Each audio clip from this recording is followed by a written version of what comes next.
Good afternoon. Today I wanted to go over some very important things from this book called The Creature from Jekyll Island that I think is a must-read for anybody that wants to understand how our monetary system works, and more importantly, how that monetary system actually ended up usurping much of the administrative and legislative and judicial power, in the sense that it has become almost a shadow government. And in our country it's the Federal Reserve, and around Europe they have the European Central Bank, and basically how this group of international bankers gained control over the money supply of the United States over 100 years ago, and therefore control of the politicians and control of wars and everything of importance in the country. So that's why I'm calling this. I'm going to do two parts on this. I'm going to call this part two. I'm going to call this part one, and then I'm going to do a part two. And the titles are going to be, I'm just taking his title here, Competition is a Sin, which is a great title. So Competition is a Sin, Debt Empire, Part 1, the Jekyll Island Plan. And just let me preface this with the fact that a lot of this stuff is it seems so fantastical that it would be something in a movie or something in a detective novel.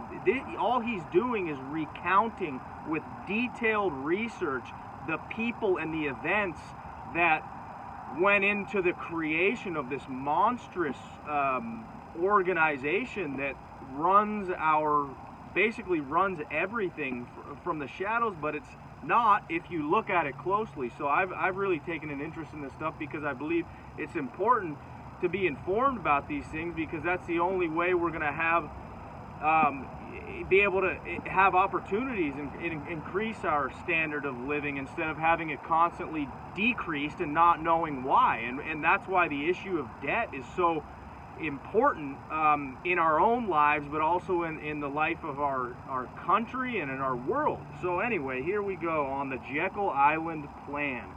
As summarized in the opening chapter of this book, the purpose of that meeting was to work out a plan to achieve 5 primary objectives.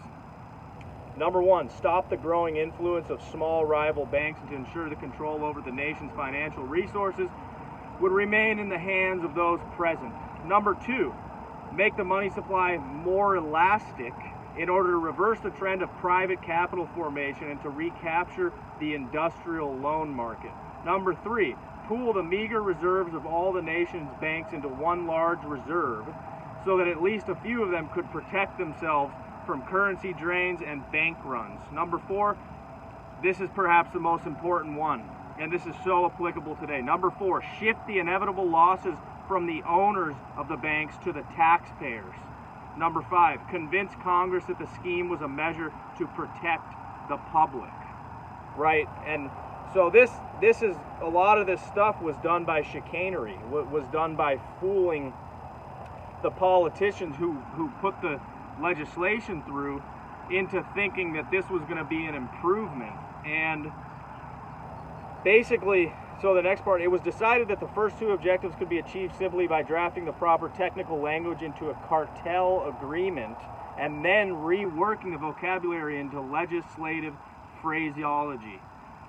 The third and fourth could be achieved by including in that legislation the establishment of a lender of last resort. Again, very, very important term, a lender of last resort. That is what these central banks have as their goal, is to be the buyer and lender of last resort. Let's use an example. Preceding the 08, they call it the great financial, whatever it's called, the great financial collapse, or and there have been worse ones, and there's probably worse ones to come, but leading into 08, 2006, 2007, basically they gave all these mortgages to people that they knew were not going to be able to pay these mortgages. So what they effectively did was set up a situation in which the banks were going to be able to come repossess these assets at way lower prices, for pennies on the dollar, right? So they gave out mortgages to people that couldn't afford them, knew what was coming as far as the economic storm, and as the prices collapsed and the interest rates didn't work with people's finances, that they had not responsibly taken out these mortgages, they lost their homes, the banks repossessed them for pennies on the dollar. So that was really, you know, that was happening then. That was what the system set up, and it's happening now. Now, here's the other part of the list, which is very important. To convince Congress and the public that the establishment of a banking cartel was somehow a measure to protect the public, the Jekyll Island strategist laid down the following plan of action. Number one, do not call it a cartel nor even a central bank. Number two, make it look like a government agency. Number three, establish regional branches to create the appearance of decentralization, not dominated by Wall Street banks. Number four, begin with a conservative structure, including many sound banking principles, knowing that the provisions can be quietly altered or removed in subsequent years, and that's what happened. 5, use the anger caused by recent panics and bank failures to create popular demand for monetary reform. Number 6, offer the Jekyll Island plan as though it were in response to that need. Number 7, employ university professors to give the plan the appearance of academic approval. Oh, that's always an important one. Get the universities on board, right? Number 8, speak out against the plan to convince the public that Wall Street bankers do not want it, right? So create this essentially perception of opposition so that people would be fooled into thinking that it was something that they wanted, which is a common political tactic. So that was part one, and I thought that was a great title. Competition is a sin. But before I conclude that, I wanted to summarize why that title is applied, because I still haven't covered that, and you may be wondering, well, why is it called Competition is a Sin? Well, this is why. Americans would never have accepted the Federal Reserve System if they had known that it was half cartel and half central bank. Even though the concept of government protectionism was rapidly gaining acceptance in business, academic, and political circles, the idea of cartels, trusts, and restraint of free competition was still quite alien to the average voter.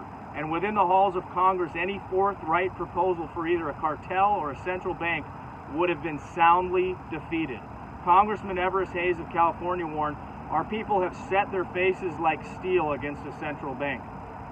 Senator John Shafroth of Colorado declared that the Democratic Party is opposed to a central bank, and on and on. So I highly recommend checking out this book. I think it's vital to understand, even if you want to understand what a dollar is. We think it's money that we're saving, that we're putting in our bank accounts or in our pockets, but it's essentially a unit of debt. And I never really understood just how that works and just how underpinned our whole way of life is by debt, and how insidious that is, that whole thing that we're living under. So anyway, might want to check this out while they still have it on Amazon. I was kind of surprised they haven't banned it there yet. But anyway, thank you for watching, and I will see you in part 2.